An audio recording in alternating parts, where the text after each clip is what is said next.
sabe o que tira. Faz parte da humildade submeter o entendimento. E como Jó disse, Deus deu, Deus tirou. Louvado seja o nome do Senhor, né? É claro que isso é fruto de oração, é fruto de um crescimento espiritual, né? Você tem que estar unido a Deus, mas esse é o caminho do descanso. Porque quando você submete o seu entendimento, você descansa. Tudo bem, foi trágico a morte daquela pessoa. Eu não estou falando que sempre é vontade de Deus, né? Às vezes o seu marido foi um cafajeste, escolheu ir embora, né? Com uma mulher 20 anos mais nova, não é que Deus quis. Deus respeitou a liberdade, o livre-arbítrio dele, mas o plano de Deus para ele não era esse. O plano de Deus para o seu vizinho, para aquele homem, não era matar o seu filho, né? Mas mesmo diante daquilo que acontece, que não é plano de Deus, a gente tem que confiar em Deus, né? E entender que Ele é soberano. E aí, submeter o entendimento. Submeter o entendimento. E qual é o principal meio para submeter o entendimento? Dizia Santo Afonso. A oração. Quem não reza, não chega nesse lugar de mansidão e humildade onde tem descanso, porque não consegue simplesmente, né? Quem não reza, não entra nesse compromisso com o Senhor, né? Porque como é que você vai ter compromisso com alguém com o qual você não fala, né? Com o qual você não conversa, né? É preciso viver a oração constante, porque a oração nos leva nesse lugar de humildade, a oração nos leva nesse lugar de mansidão, a oração nos ajuda a submeter o entendimento. Eu sei que mais uma vez eu repito, é difícil o que você está vivendo talvez. Por que você ficou viúva, né? Por que você ficou viúvo? Por que aquela porta se fechou? Por que, Padre? Às vezes o que mais desgasta a gente é a não aceitação da realidade, né? É claro, a gente é humano, faz parte. Por que aquela traição? Ele não podia ter feito isso comigo. E todo dia ainda tem que olhar para ele, para ela. Por que o meu filho morreu? Por que isso aconteceu? Reze isso e peça ao Senhor a graça da submissão do entendimento. Porque a maior guerra a gente vive é na mente. É aí que o inimigo quer nos desestruturar e nos afastar da mansidão, da humildade, do jugo de Deus, do compromisso com Cristo. E como ele faz isso? Mentindo. A principal arma do demônio é a mentira, é a falácia, é o argumento falso. A gente vê isso em sistemas de ideologias, né? O alicerce é falso, a construção do pensamento é falso, a indução e a dedução são falsas, né? Mas o inimigo usa isso para nos amarrar.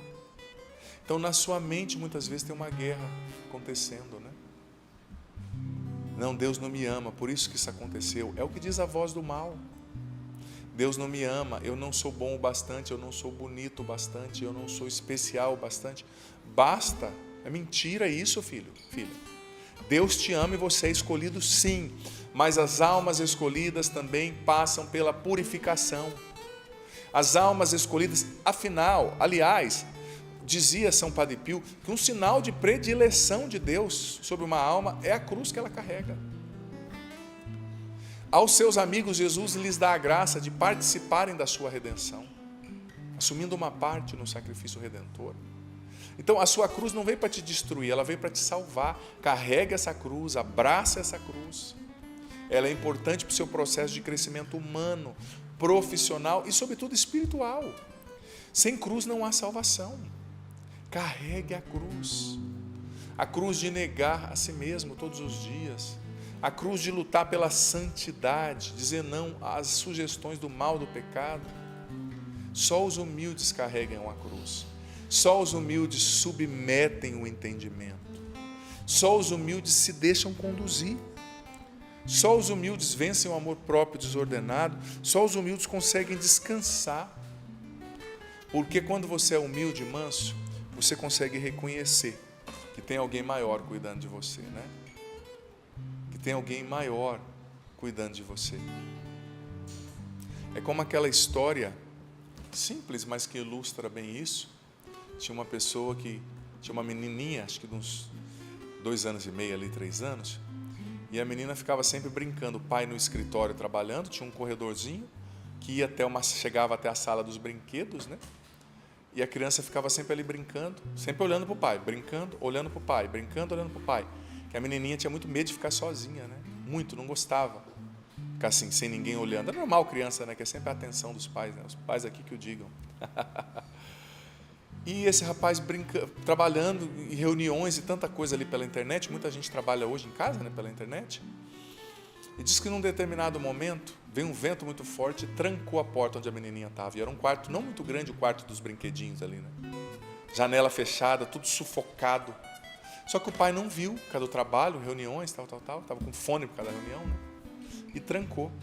Isso era por volta de 1 da tarde, ali após o almoço. Diz que deu 4 horas da tarde, quase 4, o pai foi perceber que a menina estava trancada. Como ele estava com fone, nossa, a esposa estava fora, né? Ele já começou a se sentir culpado, falando, meu Deus, minha filha deve ter chorado, esperneado, sofrido, gritado, e eu aqui, deixando a menina sofrer ali, com o fone no ouvido, não vi, né? Que maldade, né? Se a minha esposa souber, ela me arranca a orelha. De repente o pai já deixou o fone e foi lá abrir a porta para ver, né? Como que estava a menina. Ele já imaginou que a menina estava toda, né, destruída. E a menininha estava quietinha num canto, brincando, serena. Abriu a porta, olhou para ele e continuou brincando. Aí ele levou um susto e falou, mas filha, você chorou muito porque a porta trancou? Você ficou desesperada? A maçaneta você não consegue alcançar, né, filha? Ela falou, não, pai, eu estava brincando. Fiquei aqui brincando. Ele, mas por que você não se desesperou? Não, porque eu tinha certeza